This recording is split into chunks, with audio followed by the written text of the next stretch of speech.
In the courts of ancient Mesoamerica, players struck a solid ball with their hips, forbidden to use their hands, in a game so serious that losing teams were sometimes sacrificed to the gods at the final whistle. The ball itself bounced in a way that Europeans, when they finally saw one nearly 2,000 years later, could not explain and did not have a word for. It was made from the milky sap of a tree, thickened and shaped by hands that had been working this material for centuries before any Spanish ship ever reached the coast of Mexico. Within 400 years, that same bouncing sap would waterproof the coats of British gentlemen, roll under the wheels of the first automobiles, and become the single reason an entire African kingdom, ruled not by a king in Africa, but by a king in Belgium, would descend into a campaign of mutilation and killing so severe that historians still argue over whether the death toll reached into the millions. This is the story of rubber, a material almost nobody thinks of as having a body count. And by the time we reach the end of this video, you will understand exactly why severed hands became a currency, why a broke American inventor died in debtor's prison despite founding an entire industry, and why a wartime shortage in 1942 forced chemists to build a substitute for a tree from nothing but petroleum and desperation. We will move from stone ball courts to Amazon opera houses built in the middle of the jungle, and from a Belgian king's private accounting ledgers to a chemistry lab racing against a military clock. And every stop along that route was paid for, one way or another, by the people who did the actual work of extracting this material from the ground. Long before any Europeans set foot in the Americas, the peoples of Mesoamerica had already solved a chemistry problem that would puzzle European scientists for another 3 centuries. The Olmec civilization, one of the earliest complex societies in what is now Mexico, is believed to have been tapping latex from the Castilla elastica tree as far back as 1600 years before the Common Era. And the very name Olmec, given to them much later by the Aztecs, translates roughly to rubber people, a name that reflects just how closely this material was tied to their identity in the eyes of neighboring cultures. The raw latex on its own was too sticky and unstable to use, so Mesoamerican craftsmen developed a processing technique of genuine chemical sophistication for its time, mixing the tree latex with juice extracted from the morning glory vine. Modern chemical analysis of ancient rubber artifacts recovered from Mesoamerican sites has confirmed that this vine juice contains sulfur compounds that cause the latex to cross-link and firm up, which is functionally the same chemical process, vulcanization, that a struggling American inventor would spend years of his life trying to rediscover independently in the 1830s, apparently unaware that indigenous chemists in Mexico had already solved the same problem more than 3,000 years earlier using plants growing in their own fields. The most visible use of this processed rubber was the Mesoamerican ball game, known by names including ulama in its surviving modern form, played on massive stone courts that archaeologists have excavated across the region, some of the largest measuring over 100 meters in length. Solid rubber balls, some weighing several kilograms, were struck using the hips, forearms, or a wooden bat depending on the era and region, in a contest that carried deep religious and political significance, frequently linked to mythology surrounding the sun, the underworld, and in some documented cases, the ritual sacrifice of players from the losing team, a practice depicted in surviving stone carvings at sites like Chichen Itza. When Spanish conquistadors encountered the game and the material itself in the early 16th century, they had genuinely never seen anything like it. The chronicler Gonzalo Fernández de Oviedo, writing in the 1520s, described watching indigenous players use a heavy, solid ball that bounced with a force and liveliness he struggled to put into Spanish words, since no European material behaved anything like it. For the next 200 years after that first written European description, rubber remained almost entirely a curiosity confined to travelers' journals, a strange substance from the New World with no meaningful industrial use in Europe at all. That changed only when European science finally caught up to what Mesoamerican civilizations had understood for millennia, And it took a formal scientific expedition sent to solve an entirely different problem to bring rubber back to European attention in a serious way. In 1736, the French scientist Charles-Marie de la Condamine was leading an expedition through South America, originally dispatched to measure the shape of the Earth near the equator. When he encountered indigenous communities along the Amazon basin using a tree sap the Quechua people called caoutchouc, a word that translates roughly to weeping wood, referring to the way the tree bled milky latex when its bark was cut. La Condamine sent samples and detailed written observations back to the French Academy of Sciences, and decades later, a French engineer named François Fresneau conducted more systematic experiments with the material through the 1750s and 60s, identifying practical uses and effectively becoming the first European to seriously study rubber as an industrial material rather than a traveler's curiosity. Yet raw natural rubber, straight off the tree, remained a deeply frustrating substance to work with. It turned brittle and cracked in cold weather, and it grew soft, sticky, and foul-smelling in heat, meaning a rubber product that performed perfectly on a cool English morning could become a useless, melted mess by the middle of a warm afternoon. This instability is precisely why, despite decades of European interest, rubber struggled to become anything more than a novelty item for most of the 18th century. A material everyone agreed was interesting and almost nobody could figure out how to rely on. One accidental but lasting contribution came from the English chemist Joseph Priestley, better known today for his work isolating oxygen, who in 1770 discovered that a small cube of this South American gum was extremely effective at rubbing out pencil marks on paper. Priestley is credited with coining the English word rubber for exactly this reason, a name based entirely on its usefulness as an eraser rather than any of its more significant industrial properties. And the name stuck permanently in English, even as the material's uses expanded into territory Priestley could never have imagined. The next major leap came from a Scottish chemist named Charles Mackintosh, who in 1823 patented a method of dissolving raw rubber in coal tar naphtha to create a waterproof cement, which he then sandwiched between two layers of fabric to produce a genuinely waterproof coat. The garment became commercially successful across Britain, and Mackintosh's own surname became, and remains to this day, the generic British term for a raincoat. But Mackintosh's coats still carried the same fundamental flaw as every rubber product before them. They stiffened painfully in cold weather and turned soft and odorous in summer heat, a limitation that kept rubber a promising but fundamentally unreliable material, useful for niche applications but nowhere close to becoming the industrial backbone it would eventually become. The man who finally solved that fundamental instability was not a trained chemist working in a well-funded laboratory. He was an American businessman who had already failed at multiple ventures and was, for a significant stretch of his adult life, genuinely destitute, and his breakthrough would make an entire industry wealthy while leaving him personally almost nothing. Charles Goodyear became obsessed with solving rubber's heat and cold instability sometime around 1834, after purchasing a rubber life preserver from a New York rubber company that had gone bankrupt because its products kept failing exactly the way every rubber product before it had failed. Goodyear had no formal scientific training and no steady income, and he spent the better part of the next decade experimenting relentlessly, mixing raw rubber with an ever-changing list of substances including magnesium oxide, lime, and nitric acid, funding his obsessive research by pawning family possessions and repeatedly landing in debtor's prison, a common fate at the time for men who could not pay what they owed.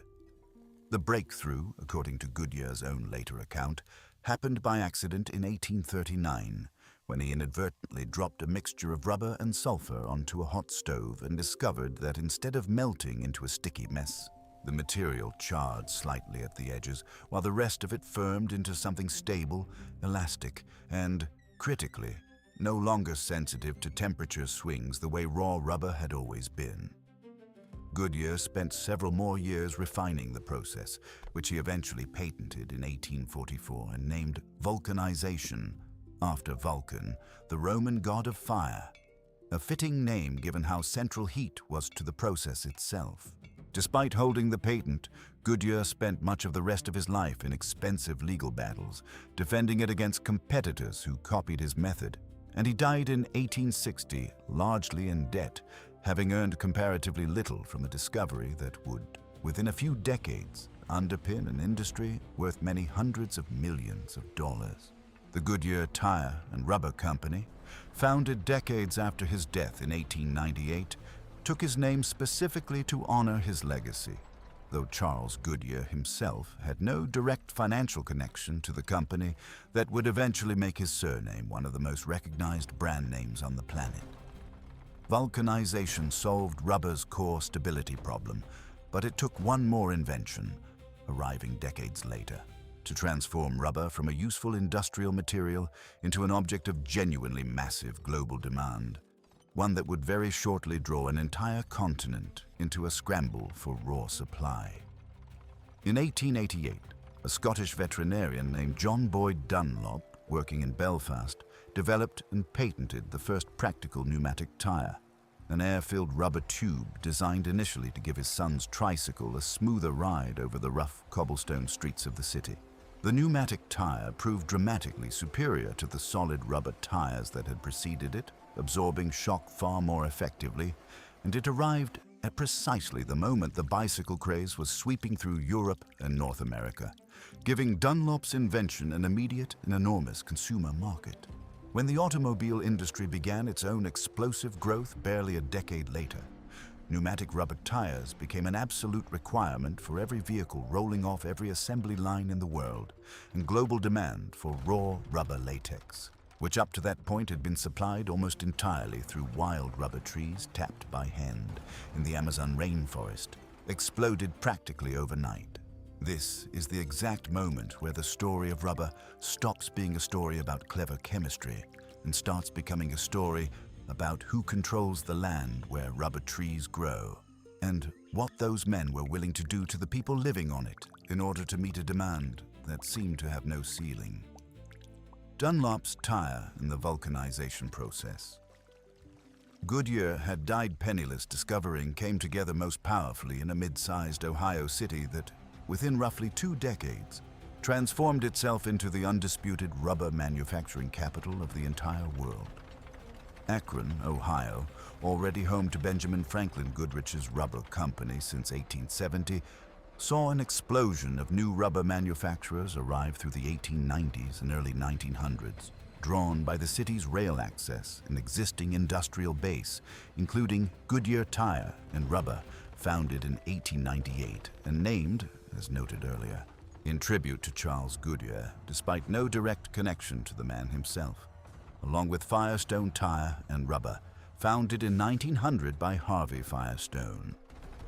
By the 1910s, as Henry Ford's assembly line began turning the Model T into the first mass-produced, genuinely affordable automobile for ordinary American families, Akron's rubber factories were running at a pace that transformed the city's population, drawing tens of thousands of workers from across Appalachia and the American South into sprawling factory complexes that ran shifts around the clock.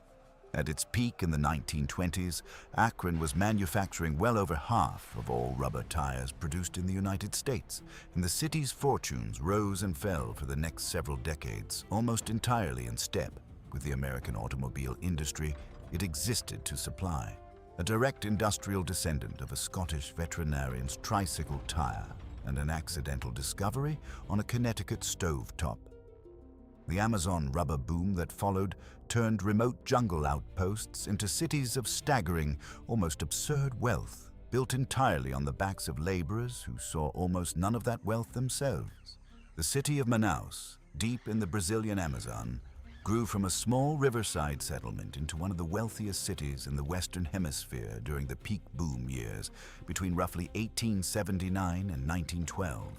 Its rubber barons importing marble from Italy, building an opera house, the Teatro Amazonas, that opened in 1900 with imported European chandeliers and furnishings shipped across the Atlantic, specifically so wealthy rubber traders could watch European opera companies perform in the middle of the rainforest. That wealth was extracted through a brutal labor system in which indigenous Amazonian people and imported laborers, many held through debt bondage that made genuine freedom to leave functionally impossible, were sent deep into the forest to tap wild Hevea brasiliensis trees scattered widely apart from one another, working under overseers who enforced brutal punishment for workers who failed to meet rubber collection quotas. Brazil held what amounted to a global monopoly on natural rubber supply during these decades, since Hevea brasiliensis grew wild almost exclusively in the Amazon basin, and no other region had yet established rubber plantations at meaningful scale. And Brazilian rubber barons guarded that geographic monopoly jealously, aware that their entire fortune depended on it remaining unbroken. The Amazon rubber boom, for all its brutality, was not even the darkest chapter this material would produce. That distinction belongs to a story unfolding at almost exactly the same time on a different continent entirely, under the personal rule of a European monarch who never once set foot in the territory he controlled. In 1885, King Leopold II of Belgium secured personal, private ownership of a territory in Central Africa roughly 75 times the size of Belgium itself, which he named the Congo Free State, a deeply misleading title for a territory that would become synonymous with one of the most severe humanitarian catastrophes of the colonial era.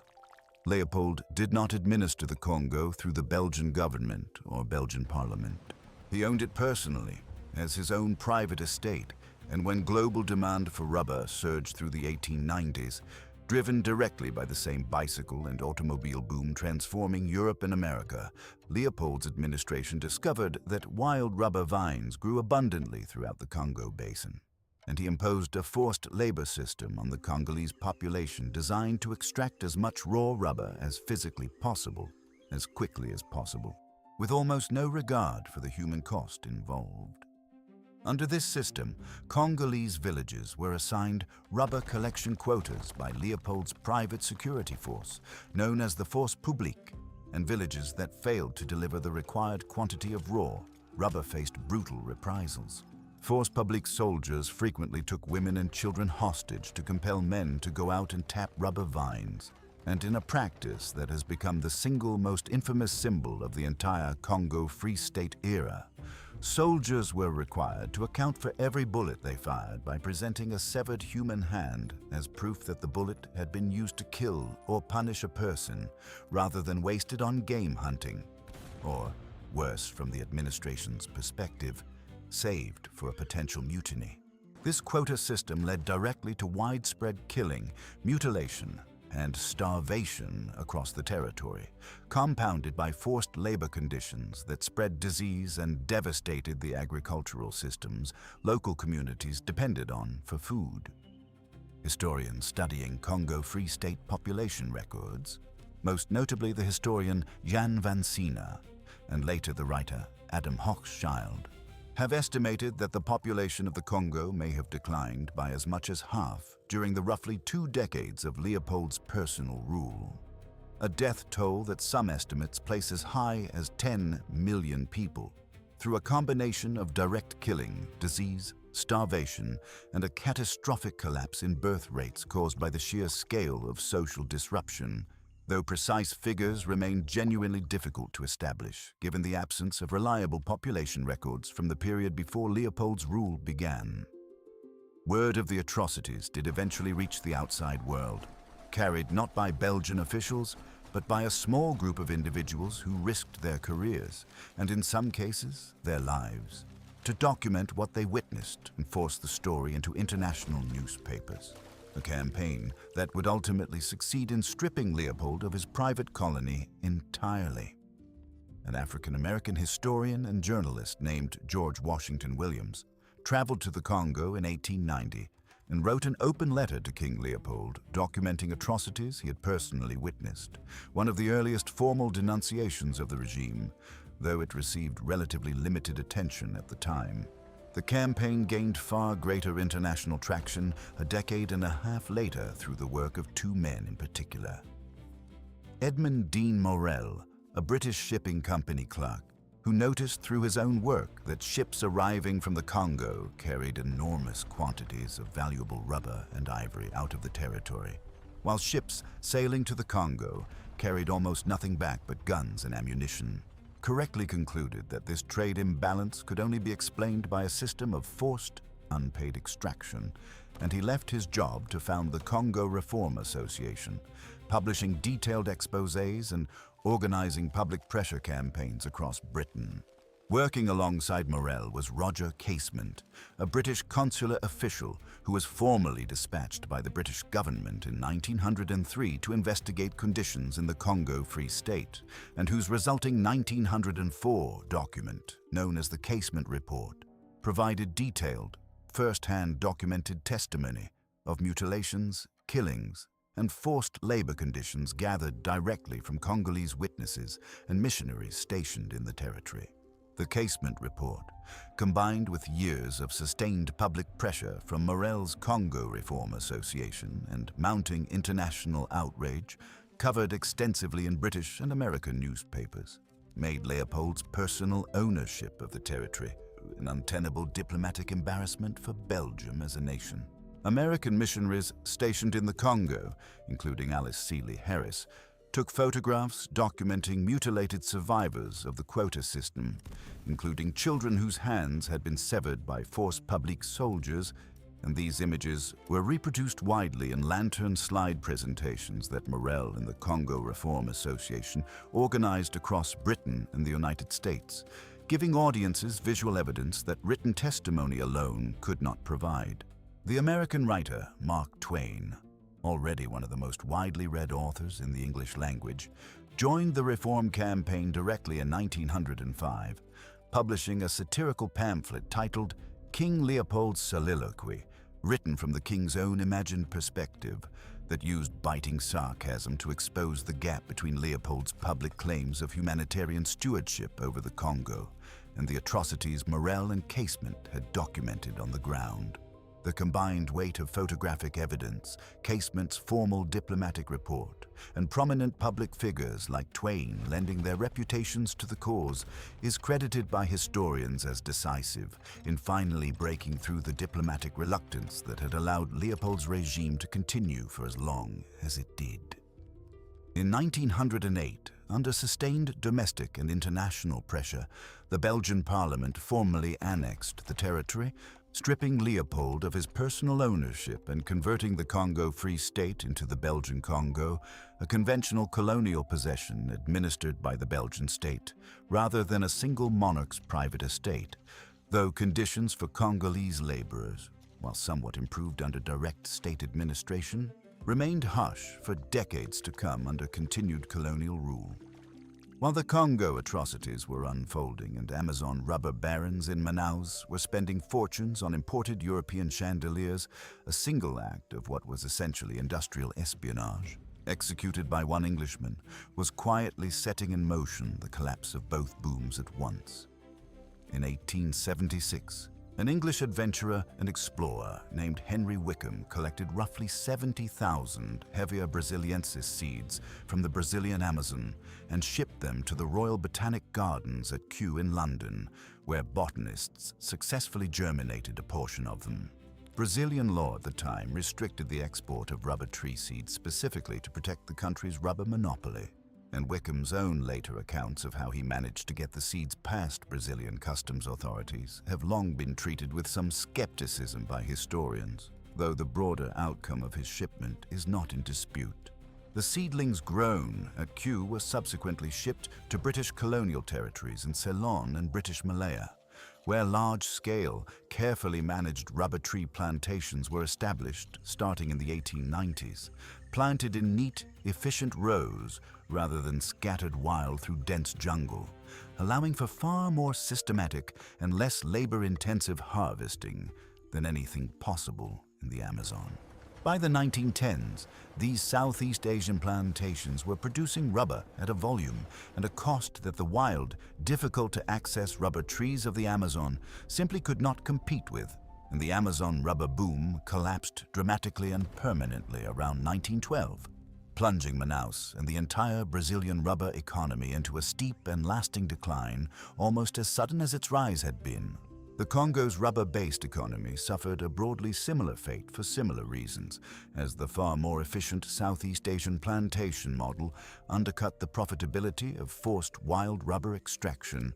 though the human devastation the Congo Free State had already inflicted was, by that point, permanently done, and could not be undone by any subsequent shift in the global rubber trade.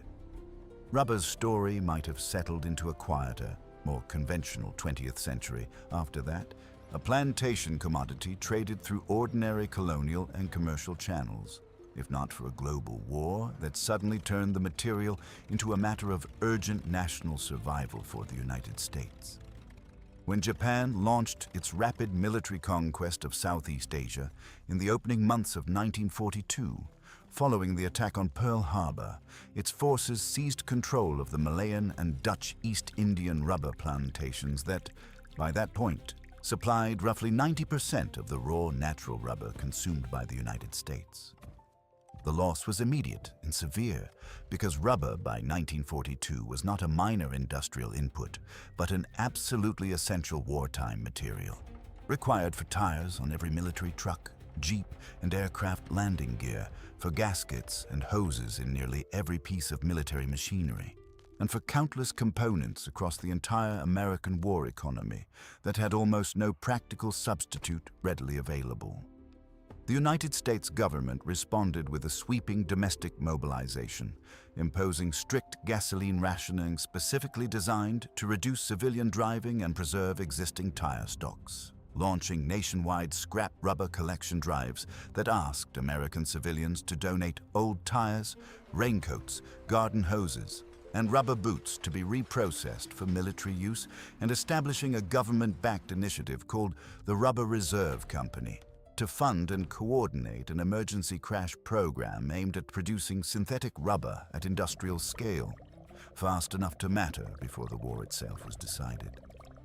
American and German chemists had actually experimented with synthetic rubber compounds since as early as the 1910s and 20s, but none of the earlier formulations had matched natural rubber's performance closely enough to justify the higher production cost outside of a genuine wartime emergency. That changed rapidly once government funding and wartime urgency were applied to the problem simultaneously. A chemist named Waldo Semen, working for the Beef, Goodrich Company, had already made major contributions to polymer chemistry through the 1930s, including his development of plasticized polyvinyl chloride, and broader industrial research during this period converged on a synthetic compound known as styrene butadiene rubber, produced through a partnership between government funding and private chemical companies including Standard Oil, Goodyear, and Firestone, which agreed to share patents and technical knowledge for the duration of the war under direct federal coordination. An almost unprecedented level of cooperation between normally fiercely competitive corporate rivals. American synthetic rubber production expanded from a negligible pre-war volume to roughly 800,000 tons annually by 1944, a scale of industrial mobilization that, alongside similar wartime programs like the Manhattan Project, is frequently cited by historians as one of the clearest demonstrations of what a fully mobilized wartime American economy was capable of achieving in an extraordinarily compressed time frame, solving in barely 3 years a chemistry problem that had resisted commercially viable solutions for the preceding 3 decades. Synthetic rubber never fully replaced the natural material even after the war ended, because natural rubber retains certain physical properties, particularly its resilience under heat and its performance in demanding applications like aircraft and heavy truck tires, that synthetic compounds still struggle to fully replicate even with modern chemistry. Today, natural rubber production has shifted almost entirely away from both its original Amazonian heartland and the Congo basin that suffered so catastrophically under Leopold's rule. Concentrated now primarily in Southeast Asian nations, including Thailand, Indonesia, and Vietnam. Descendants of exactly the same colonial plantation system Henry Wickham's smuggled seeds made possible more than a century ago. The material itself, still tapped from the same species of tree the Olmec were processing thousands of years before any European ship crossed the Atlantic, now moves through a global supply chain that stretches from smallholder farms in Southeast Asia to tire factories on every inhabited continent, a genuinely unbroken thread connecting a Mesoamerican ball court to the tires on the car parked in your own driveway tonight.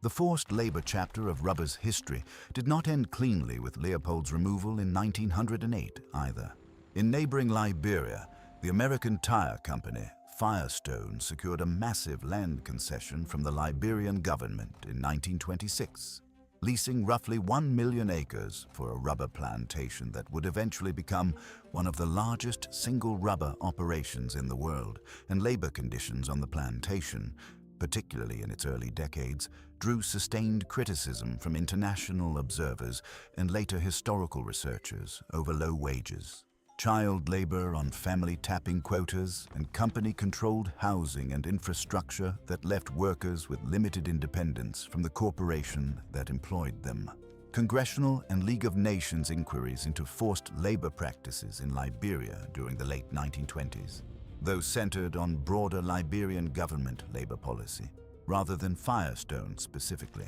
demonstrated that the underlying pattern connecting rubber production to exploitative labor arrangements had proven remarkably durable, surfacing again and again across different continents and different colonial and corporate structures throughout the 20th century, long after the specific horrors of the Congo Free State had become a settled and widely condemned chapter of history.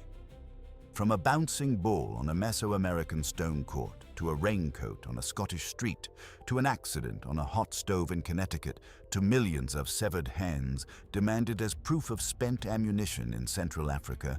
rubber's history carries a weight that its everyday, unremarkable presence in tires, gloves, and shoe soles rarely hints at. The Olmec and the Maya understood this material's chemistry with a sophistication that took European scientists 3 more centuries to independently rediscover. Charles Goodyear gave the modern world a stable, usable rubber and died owing money to nearly everyone he knew. King Leopold II built one of history's most brutal forced labor systems on the same rising global demand that put pneumatic tires under the first automobiles, a demand created almost entirely by ordinary consumers in Europe and America who had no idea what was happening in the territory that supplied it. And when a wartime enemy cut off 90% of America's natural rubber supply in a matter of months, American chemists built a working substitute from petroleum in under 3 years, driven by a mobilization effort that remains genuinely remarkable by any historical standard. Every one of these threads, the ancient chemistry, the colonial atrocity, the wartime crash program, runs through the same simple material still rolling under nearly every vehicle on the road today. And the labor questions that first surfaced on the Congo's rubber vines and later on Liberia's plantation rows have never fully disappeared from the global rubber trade, resurfacing in different forms, on different continents, under different flags, wherever the demand for this one unremarkable-looking sap has continued to outpace the world's willingness to ask hard questions about where exactly it came from. If you found this story as unsettling and as fascinating as we did, subscribe to Fabric Myths for more deep dives into the materials and fibers that quietly shaped empires, wars, and the modern world without most people ever learning the full story behind them. Tell us in the comments which part of this history hit you hardest, whether it was the Amazon rubber barons building an opera house in the middle of the jungle, Charles Goodyear dying in debt after inventing the process that made an entire industry rich, or the Congo Free State atrocities most people have simply never been taught about in school. And let us know where in the world you are watching from tonight, and if there is another fabric or material whose real history deserves this same treatment. Drop that suggestion below. We read every one of them.